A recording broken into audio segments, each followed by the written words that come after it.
As round 2 of the Rugby Championship unfolded, the All Blacks and Springboks emerged victorious on a wet weekend of intense rugby action. Now, with a short break before the competition resumes in Plata and Johannesburg, it's time to spotlight the standout performers from the recent matches in Auckland and Perth. Before we start, please like, subscribe, share and comment to support us. Here's our Rugby Championship Team of the Week from Round 2. Backs, 15. Afellele Fassi, South Africa, a masterful performance from the Springbok fullback, who showcased his skills by opening the scoring in a rain-soaked Perth. Opposing fullback Tom Wright was a bright spot for the Wallabies, while Beauden Barrett displayed his usual class in Auckland. 14. Will Jordan, New Zealand overcoming lingering injury concerns, Jordan left the Los Pumas defense in his wake, securing a brilliant brace.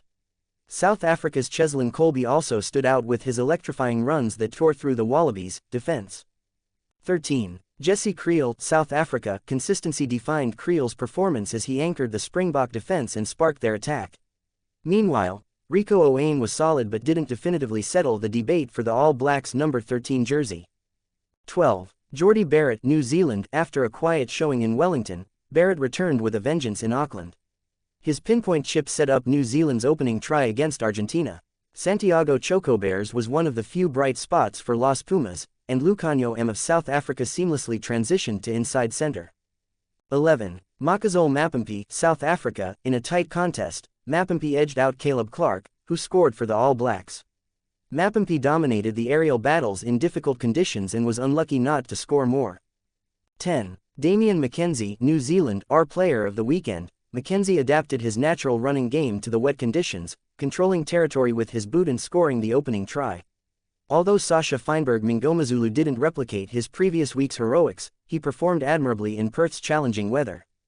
9. TJ Perenara, New Zealand. After an underwhelming round 1, Perenara bounced back, using his boot effectively to give the All Blacks the momentum they needed. Nick White, though on the losing side for Australia, drew on his wet weather experience to deliver a respectable performance. Forwards. 8. Ardie Savea, New Zealand. Savea silenced his critics with a dynamic, try-scoring display, excelling on both sides of the ball. Australia's Harry Wilson also showed promise despite the defeat, while Elrai Lu quietly impressed in Perth.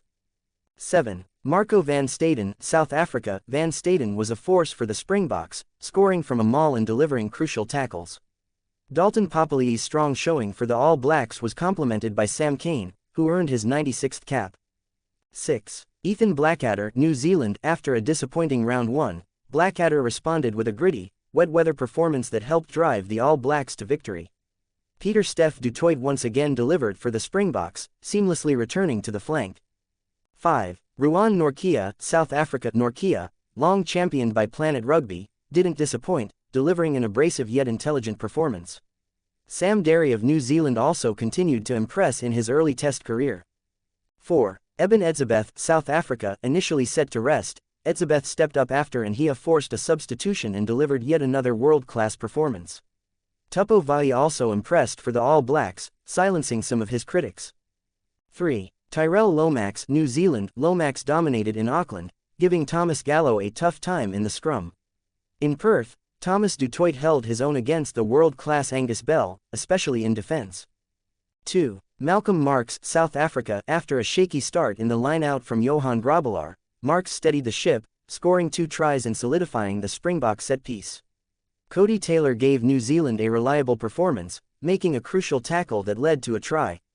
1. Tamati Williams, New Zealand. Williams delivered a powerhouse performance, dominating the scrum and maintaining his energy throughout the match.